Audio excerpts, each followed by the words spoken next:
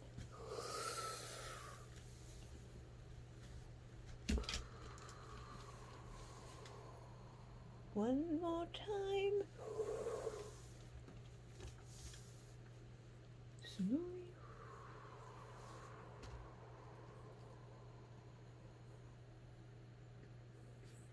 Rotate 360 degrees. 1, 2, 3.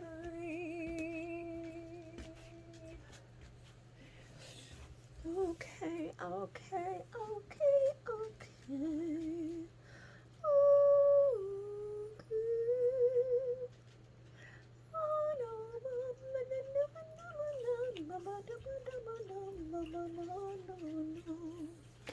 This is what they have for the ding. Cusco, Cusco, Cusco, Cusco, Cusco. Alpa, Alpa, Alpa, Alpa, Alpa. Cusco, Cusco. Oh, 1, 2, 3. Uno, uno, uno. Waira, waira, waira, waira, waira. Nina, Nina, Nina, Nina, Nina. Coyote, coyote, coyote, coyote. Cusco, Cusco, Cusco, Cusco. The steps are here and over here too. One using Papa hand position. Chant each sacred name 1 time. Rotate clockwise, repeat each chant. Do the full cycle 3 times. Complete the ritual once a day or not less than once a week. This ritual is best done outside, but if it's raining and pouring, you can do it in your home. Tips of your thumbs and your index are diamond, palms on your lower belly, navel center. Cusco, Cusco, Cusco, Cusco, Cusco. Wait a minute. Over here it says something totally different than that. It's like, chant the word Cusco while envisioning the above. They don't say only 1 time. Over here it says 1 time. Over here it says optional 3 times. I don't know what the hell. What it chant to me is like you would say it more than once. Do whatever you like. Seriously, that's how life should be. They don't give you the colors over here though, I noticed, so I feel like they tried to like break it down and make it easier for people, but the colors and everything over here helps you. Chant the word Cusco while envisioning green. Then we do the Alpa while envisioning brown. And then the Unu water, which is blue. And then the Wera, which is silver and white. And then the Nina, which is red. And then the rainbow, Kauche, purple. And then the, the Cusco again. And then the chanty, breedy, nail bendy thingy down. Do they have that stuff yet? 6 is the Kayuchi. Yeah, they don't. Return your hand position to the navel and chant Cusco, breathe deeply, spread legs beyond the shoulder. Oh, okay. So we return the hands to the navel and chant Cusco, breathe deeply, spread the legs beyond the shoulders width, and place your hands on your knees. Squat while inhaling, retain your breath, then hooky, blow into the earth, and to return to your standing position. Okay. So it is there. The only thing they don't have over here is the colors. But you could always print this out, take a picture of it, add the colors, you know. But that's that practice. And then this was the Wednesday night thing, every Wednesday night at 9:45 p.m. Standard Time.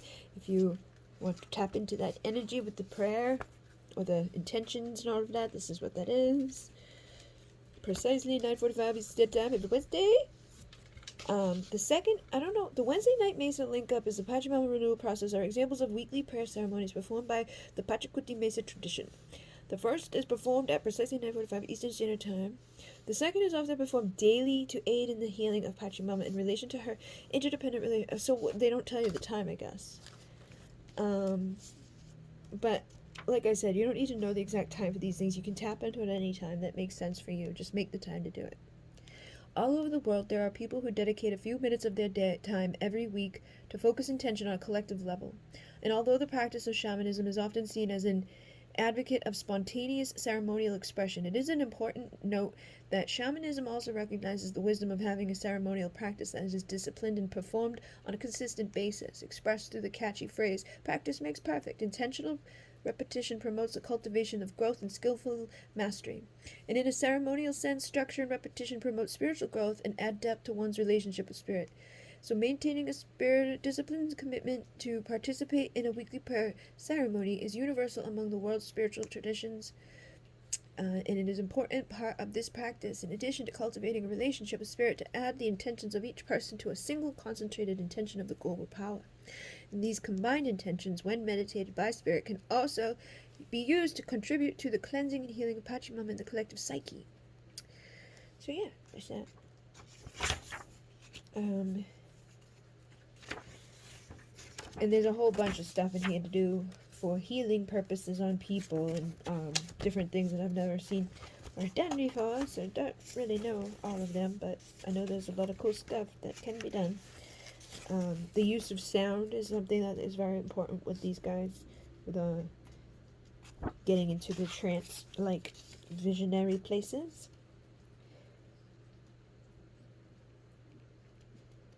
The human voice is perhaps the most powerful vehicle for entering into altered states of consciousness. In order to speak, we must breathe. The spoken word is directly linked to the life itself. Now, chimes and bells have a powerful relation to the mind and thus are related to the east of the mesa. Finally, the human voice, which represents the totality, is beneficial in healing all of the above. All right, wait. Producing sounds that resonate with energy centers of the physical body helps to harmonize those body parts with their luminous expressions. In other words, the use of certain frequencies of sound can bridge between worlds, awakening the luminous body, the Runa Kuruku Kanche, enabling it to connect to the aspects of both the physical and eternal. Working with sacred sounds interacts with corresponding endocrine, neurological, and spiritual centers of the physical body. Vowels, internalized experience with sound, and consonants, externalized experience with sound. We create a reciprocal play of vibratory frequency using sacred sounds which interact in the natural world of form and the formless spiritual world, and in doing so the luminous body is awakened through the entrainment of spiritual energies. Ultimately, this can be used to form a deeper connection with your mesa. Musical instruments can be used to access shamanic states of consciousness. Continuous rhythmic music, such as a rattling, drumming, or chanting, causes the brainwave patterns to slow, allowing one to enter into what is known as the alpha or theta state. Rhythmic music has also been proven to affect the reticular activating system of the temporal lobe of the brain, which assists in assessing altered states of consciousness. These altered or non-ordinary states of consciousness help connect to the spiritual realms, which assist in the process of entrainment energies resonant with our body's natural rhythms. And the instruments can be used in healing in relation to the mesa. The drums are associated with physical healing and thus with the self of the mesa. String instruments are associated with awakening the heart in the west of the mesa. Wind instruments are related to the spirit world, and they are associated with the north of the mesa, and chimes and bells are powerful relation to the mind, and thus are related to the east of the mesa. I want to get one of my little cachinas, my flute that broke.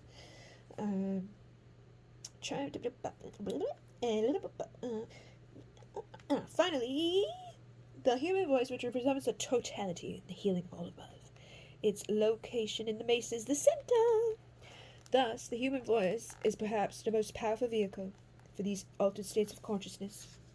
Our breathing is fundamental to the way that we feel in our body, and receptive nature of chanting induces us to breathe deeper, slower, and more rhythmically. The sound vibrations caused by making vocal sounds resonant throughout the body, as though we were being massaged from the inside out. Our brain wave patterns are measurably altered, evoking states of relaxation or heightened creativity energy. In the Karandarism, chanting is not only used to harmonize physical body, it is used to absorb and harness spiritual forces and energies. For example, Pachimama, Mama Kia, Wera, Kocha, Inti, and Kaiuti are toned 3 times to awaken the luminous body and to create sacred space through the activation of one's Pachakuti.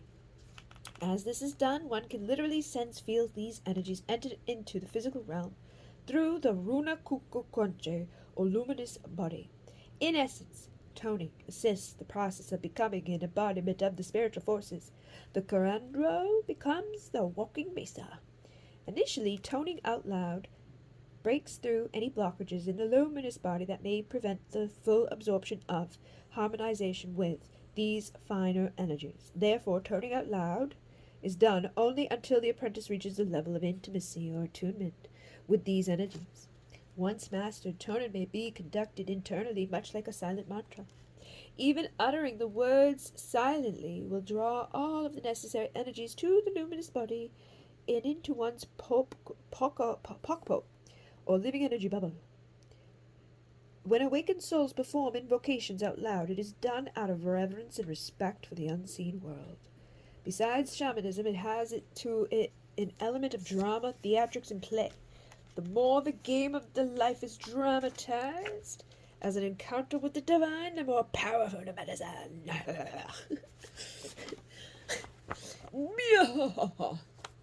I say, okay.